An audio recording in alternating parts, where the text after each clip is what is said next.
Hey, everybody. I wanted to just briefly talk about grief and crystals. And that may not be something that you are into, or maybe it is, or maybe you're just curious and want to learn a little bit more. I just wanted to give you a quick little video on understanding how certain crystals can alleviate grief. For some of them, they release the grief. And for others, they activate different energies in us. And sometimes we're drawn to certain crystals, and sometimes we're picking or searching for a certain crystal that helps with a specific issue, like maybe grief. So if you stick around and are interested in purchasing a crystal grief kit for your household, comment crystal and I will make sure that you get a link. For those of you who are new, my name is Dr. Annette Athey. I am a grief specialist and child development expert, and I've been working in the field for over 20 years and have a huge interest in the energy work and how crystals can help facilitate that. So if you are here live with us, I would love for you to comment live. If you're catching the replay, comment #replay. That helps our video stay in the news feed for those who might have missed it. So welcome, and I'm so glad that you are here. From the post earlier in the week, there were quite a few of you who already had crystals. But I would love for those of you who are catching this, whether it's live or replay, how many of you use crystals specifically for healing your grief? And if it's you, comment yes. If it's not you, comment no. Or, maybe at this point you just want to say that you're interested because you hadn't thought of that. And there were a lot of people in the comments from the post that had said they were into crystals but hadn't thought about it with grief. So I would love to know if that is you or not. And let me check the comments. For those of you who are joining me, if you are new to our Facebook Lives, if you click the link above that says StreamYard and give it permission, it will allow me to see your name. If not, that is totally fine. I'll be able to see your name in the comments when I go back at the end of the video. But for now, it just shows in the comment section, Facebook user. So I apologize that I can't identify you by name, but I'm so glad that you are here. And for those of you, it looks like somebody said no, they hadn't used it for grief, and somebody else says yes. So that is great. I love that we have both sides. We have people who are using them and people who aren't, but maybe curious about it. So, like I mentioned in the beginning, crystals contain energy. And if you are in agreement with the belief that everything holds energy, crystals are no different. And based on the minerals that create each crystal, the properties or the energy that each crystal brings us is different. And for some of you, you might be skeptical. So could it be just a rock? Maybe. And I'm willing to allow us to all have our own opinions about that. I mean, to be really honest, my husband he can't necessarily get behind the crystals, doesn't quite get it, but he's okay with me believing in them. And so I think that's part of it too. Our kids are going to be more drawn towards the powers of the crystals because they're open to that. As adults, we get more skeptical. We've read things, we've heard things, people have judged us or said, why would you believe that? And so then we kind of withdraw from it. So all I'm asking is for you to be open and curious. You certainly do not have to become a crystal lover or a crystal addict for that matter. Just want you to know that crystals are an option. So I wanted to give you kind of what I see is the top 5. Obviously, if you went out to the internet and you researched crystals or crystals specific for grief, there are so many. There are a lot of different ones, and everybody, again, it's not a one size fits all. It's not a everybody says this one, but there are a few that kind of come up as top searches. And these are the ones that the people that I work with crystals, as far as people who are into energy and metaphysical or psychic mediums, these are the ones that they highly recommend. And so that's what I'm bringing to you. This isn't just, I Googled it and these were the top searches. So the number one that is most recommended is the Apache tier. And it's kind of the premier healer of grief. It's the one that most people go to. It's just a solid, shiny black. Of course, you can get them in different sizes. Depending on what you're going to do with them, may decide what size you like.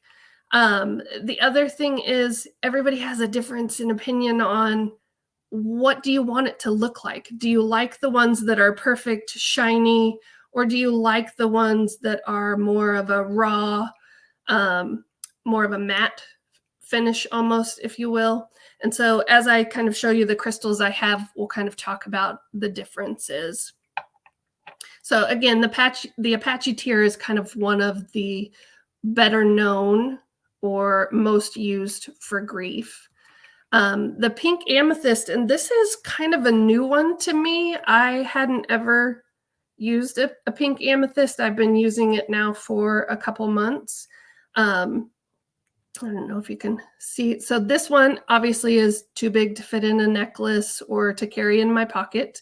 It sits on my vanity table, so I see it every morning. And if I am having a day that I have increased grief, I will sit with it. And this one, has the little crevices in there. It has more of the smooth, shiny side, and then it has a rougher side. And so I like that it has different textures when I'm sitting with it in my hand. And so again, the pink amethyst is known for mending broken hearts, emotional wounds, and then also self-love. Because for most of us, when it comes to grief, we get into that shoulda, coulda, woulda, the shame, the blame, wish we would have said, why didn't we do? And so this one can be helpful on all sides of that. The pink opal is another one. And this one is kind of a darker pink. Mine has some other things kind of running through it. That's why it's not a solid pink. And this one is good for trauma and loss. Again, I like mine smaller because I like to put them, I have a necklace holder that I like to carry them in, depending on which one I'm drawn to for the day. And then there's rose quartz. Rose quartz is pretty familiar to most people. It's a real light shade of pink. It's kind of hard to see in the video. But it's real light, a little bit transparent. And it is known for being this heart-centered, kind of emotionally soothing stone. And then the moonstone. And the moonstone, to me, kind of looks like a Dalmatian. It has the black and white. And it's good for stabilizing emotions. So this one is like bigger than this one, so it's too big for me to put in a necklace, but I might carry it in my pocket or in my purse if I was having a day where I was really struggling. So my personal favorites, and for those of you who have been in my world, you know I am a work smarter, not harder. So I'm not necessarily going to carry around 10 crystals with me. I like the ones that kind of cover the most thing, kind of the biggest bang for your buck kind of thing. And so the amethyst is one of my favorites. And this summer I went to California and found it looks like a cupcake or like a bouquet of flowers. I've never seen one like this before, but it is my absolute favorite. Amethyst is kind of known as that all-purpose, and that all-purpose stone is a good one, because if you're not sure, is it grief? What's going on? What am I struggling with? This is a good one to start with. It's a great natural tranquilizer, kind of calms your nerves, relieves stress, can soothe irritability. It balances moods. It can dispel some of that anger or those fears and anxieties, which for those of you who are in my world, grief brings on a lot of anger, a lot of fear, a lot of anxiety for us as adults, but also for our children. And so this can be a good one just to have in your space, or one that you wear, one that your child wears in a necklace or a bracelet. I'm going to check the comments real quick. Oh, I see Becky was here. Hey, Becky, so glad you made it.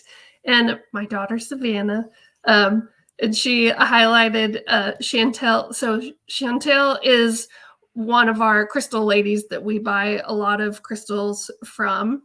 And so, yes, I would definitely be putting her link in there. And yes, the Black Moonstone, one of our favorites. Savannah and I tend to have a lot of favorites.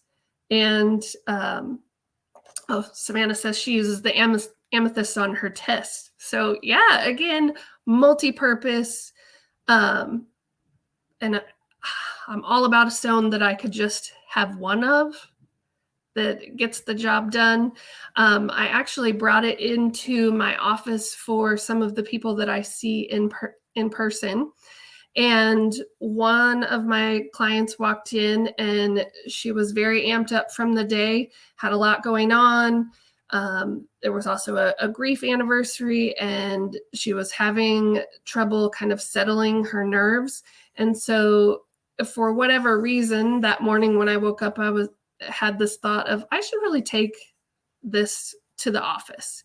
And so I did.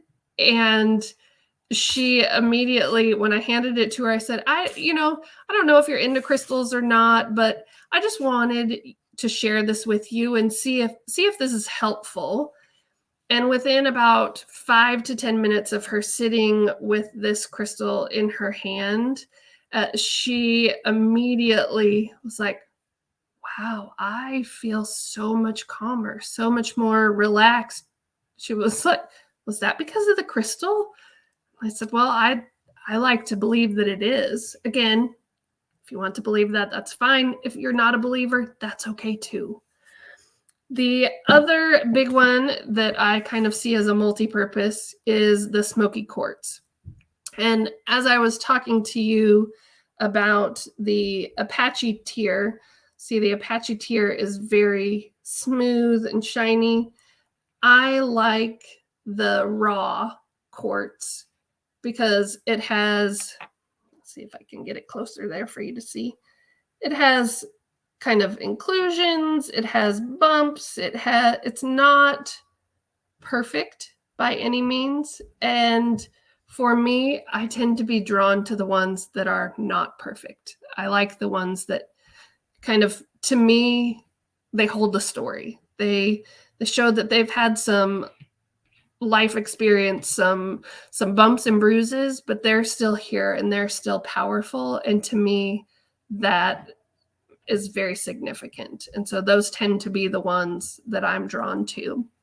So for smoky quartz, it can stop fear, depression, symptoms, nightmares. So a good one to have in the bedroom if you have kiddos with nightmares.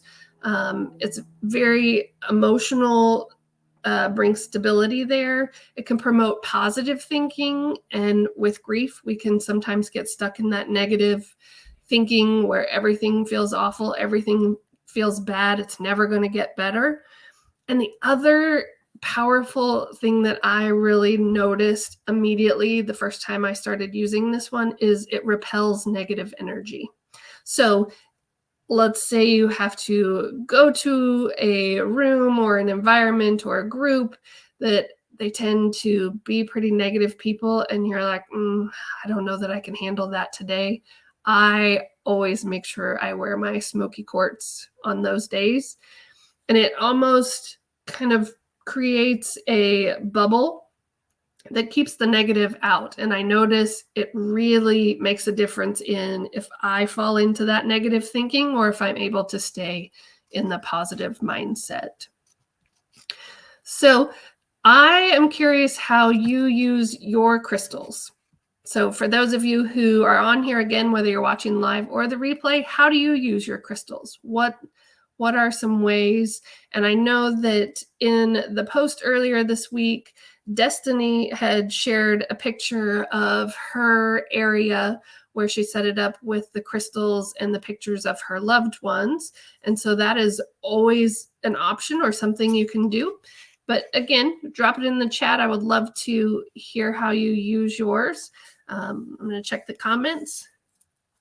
Savannah says that she does that. They tell her, they tell me they're sad and I hand them these crystals. Oh, okay. So with her friends, when her friends are saying they're sad, she pulls out certain crystals and hands them to them. And she said they're always amazed at how better they feel. And again, is it truly the crystals? I believe it is. If it's not, and they still felt better, does it really matter whether it was the crystals or whether it was just the energy shift or if it was trying something new and being curious about it? I think that's beneficial. Again, whether it's a placebo or it's truly about the crystals. And then Savannah also says that she had mentioned in the post that one of her favorites is her citrine stones. And I think she called them the sunshine stones, which is great. And again, we're all drawn to different crystals. It doesn't mean if it doesn't say in the description it's not for grief that you can't use it for grief. Pay attention to how you feel and how, if it feels better, if it feels like you're having fewer grief symptoms, then that's the one you need. So I like to wear mine in a necklace. I have a little necklace holder that, again, I make sure to buy tumbles that fit in there. I actually had the smoky quartz in it and took it out to be able to show it to you. You can set them around your house. Again, like I mentioned, Destiny had created a little area. I have many crystal scapes. And when I say crystal scapes, I wanted to show you a couple of my bigger ones, but because they're in glass jars, when I was experimenting with the video, you couldn't see them. It was just a reflection of the light. So I thought I would show you my youngest daughter. She has a crystal scape. Oop, and he just fell over. So it has multiple stones in there, and then it has these little chip stones that they all sit in. Again, each stone, each crystal that's in here has certain powers, and she picked them out according to the ones that she wanted. So she has a little mushroom in there. She is a big fan of The Nightmare Before Christmas, so she has a little Oogie Boogie. And we had created with smoky quartz. Oh, because I dropped him. She's got a little snake that she created with the little smoky quartz that he wraps around out of Model Magic. So she's got several different things in here, but it sits on her dresser and we talk about the things that are in there, and then she can pull them out and sit with them or put them in a necklace if she chooses to. My stands are on a piece of driftwood with a glass jar. My other way is I like to pull them out, like I mentioned, with the pink amethyst. Sometimes I will sit and meditate with it, or I'll have it out while I'm journaling if I'm doing some specific grief journaling. And the other thing is, I mentioned before, sometimes there are crystals kind of calling out to us and we don't know why, and maybe they're not necessarily grief specific. Earlier this summer, when I went to see my crystal lady, I was looking at what she had, and I kept going back to these two bracelets, and they are both fire agate. The one is red, the other one is a dyed fire agate, so it's blue. I'm not necessarily, like, I don't wear a lot of red, and I certainly don't wear red jewelry. And I couldn't figure out why, but I was like, I don't know why, but for whatever reason, I keep going back to these two bracelets. Well, about a week later, I had a trip to California, and it felt important to take these and wear them. So I was wearing them. Again, didn't quite know why. And when I got to my retreat, I stepped up on the porch to walk into my retreat, and there were two dragonflies, this red color, flying right by her door. And for those of you, again, who have been around in my world, my dad shows up as a dragonfly. And there were two of them. I've never seen a dragonfly the size of a hummingbird that was red. And later on in the day, we did a activity and about kind of speaking with Mother Earth. And so I was out on her land, walking around, trying to decide, like, where's the perfect place for me to go and journal, and where am I going to do this? And when I sat down and finally picked a place, a blue dragonfly showed up that matched my bracelet. And of course, immediately I was in tears, oh, Dad, thanks for showing up. Thanks for being here. So again, sometimes we don't know why we're drawn to certain things, and it shows up later, or it's the healing we needed. For me, it absolutely was confirmation I was in the right space at the right time, doing what I needed to, and healing. I'm going to check the comments one more time. Savannah says, my scapes are in odds and ends containers from thrift stores and garage sales. Yes. So it doesn't have to be anything that you've spent hundreds of dollars on. You can create a collection of crystals and stones that have meaning to you, and you can put them in anything. Again, it just needs to feel important and significant to you. So Savannah, thanks for saying that.